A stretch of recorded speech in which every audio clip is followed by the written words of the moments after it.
All right, welcome inside the 2016 Range Rover Sport HSE Diesel.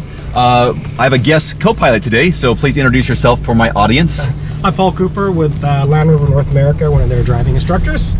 Happy to be at this event today and just heading out the off-road course. So this is the Outdoor Activity Vehicle of the Year competition, and this is one of the vehicles that I know will be in the top 5, if not top 3, as a potential winner. And this course is really going to showcase what this vehicle can do because we have some variety. You've already been on this course. Yep, I've done a couple of laps and picked some interesting lines for us to try out as we get onto here today. Give me some specs, some numbers under the hood and some of the capabilities. So this is our 3-liter 60-degree V6 diesel. It's got 242 horsepower and 441 pound-feet of torque. And yeah, it's an 8-speed transmission.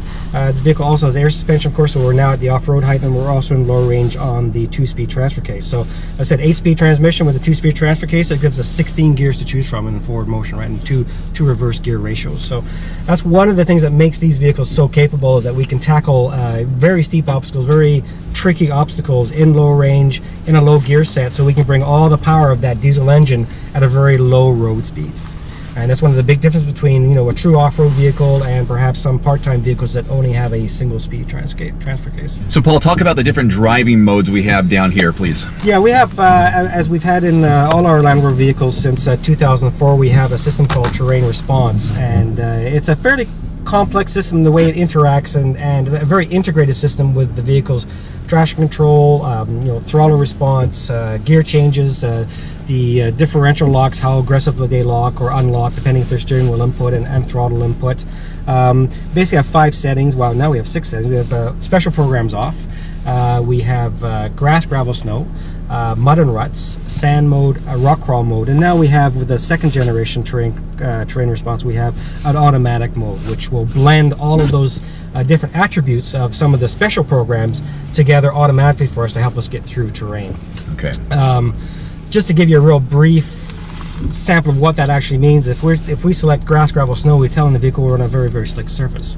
So things like traction control and stability control will intervene very quickly on the vehicle's behalf and on your behalf. So wherever you're pointing the vehicle, it intervene very quickly if it senses a bit of wheel slip or the vehicle getting a little sideways. It'll do things like start the vehicle off in 2nd gear if you're in high range and 3rd gear if you're in low range. So we're less likely to have to rely on electronics to keep forward momentum, to keep the vehicle going where we want to go. Now, the flip side to that might be if you go to mud and ruts, then we tell, because we know from driving experience that when you get in the mud, you need to be able to spin the wheels.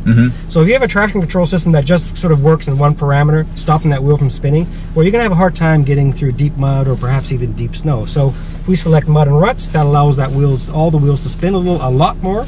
And of course, if we're spinning wheels, there's a good chance the vehicle might get a little bit sideways, so dynamic stability control also backs off, so we're not intervening and hampering your forward progress. So that's just two examples of the 5 examples we have there, and it works seamlessly.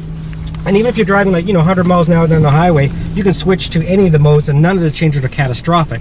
They help you get through the terrain that are in. So there's no danger to switching modes at any point, but it just optimizes the way the vehicle is going to work. So what should I expect here? I just crawl up as very easily. There's no need to take a run at this pretty steep hill.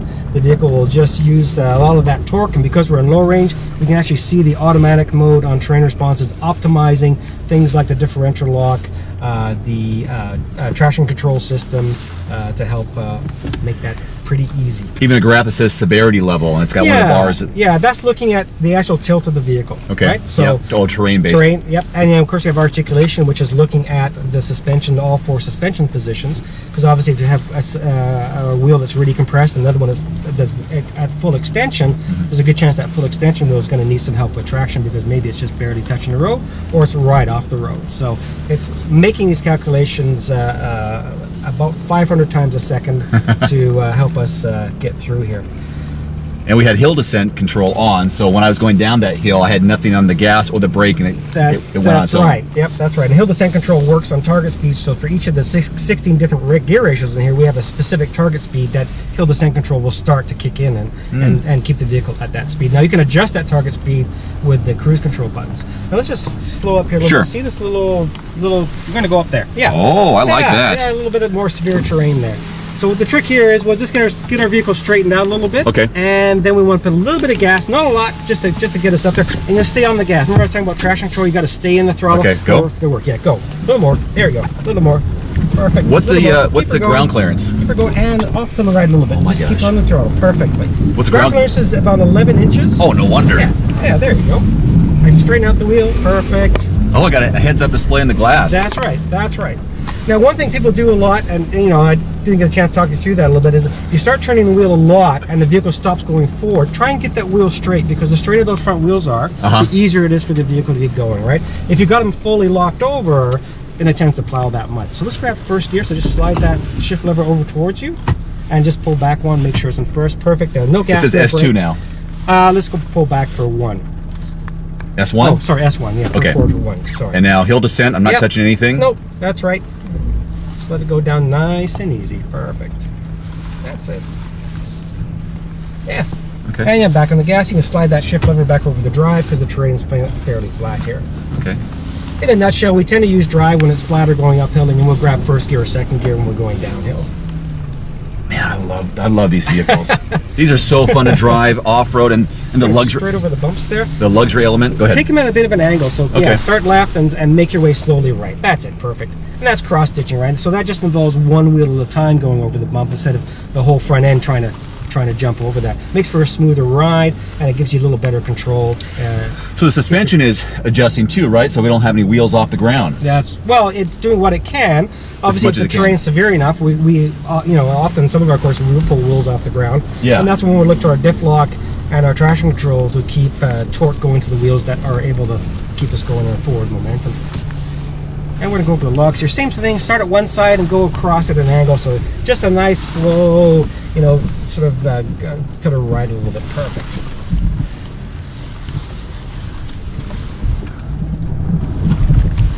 Is that okay? Yeah, that's good. Okay. No problem. The one thing that I find with our air suspension, especially when we're off-road height, you still have good articulation. You still have good suspension movement, so it's not a really jarring off-road ride like I've experienced in some other four-wheel drive vehicles that have air suspension. Once you take the off-road height... I'm sorry. You're going to be sick. You'll lose your breakfast here in a second. Yeah, no problem. No, absolutely good. I'm going to go right between the gates here and between the puddle there. This is the highlight of my weekend so far. That's good. Well, happy to make that happen for you. I'm gonna double check something here. My camera is secret. Okay, we're good. Still there? Good, yeah. Good. You said 11 inches of ground clearance? 11 inches of ground clearance, yeah. We also have a lot of suspension articulation too. Almost over 10 inches of articulation front and rear on these vehicles. So. And that makes a big difference when we're driving in really bad terrain. The more you can keep the wheel on the ground, no matter what you're doing. Yeah. You know, then, you know, the easier it is for you to keep going in a certain direction, right? So if you have a really stiff suspension and that wheel's always coming off the ground, then you're always hitting traction control. Like, we haven't used traction control but once through that whole course. Didn't even notice. Didn't even notice, right? So, not once. So a stiffer suspension means that traction control is going to get on. You may lose one of the tires. Yeah, because up in the air. Yeah, stiffer suspension will be less. It will be have less ability to be compliant on the terrain, right? So, you know, if the vehicle pitches over to the left, you probably, you know, lift the right front, that kind of thing, right? So if that suspension is not flexible enough to sort of reach out and grab the road still. And that's, you said, about 10 inches of play with that? Yeah, about 10 to 11 inches of suspension travel at off-road height. Is there a industry average or a range? Because that seems to be quite a bit. It's quite a bit. It's better than most. You know, I don't know the whole industry, but it's better than most, and we see that in our vehicle's performance off-road.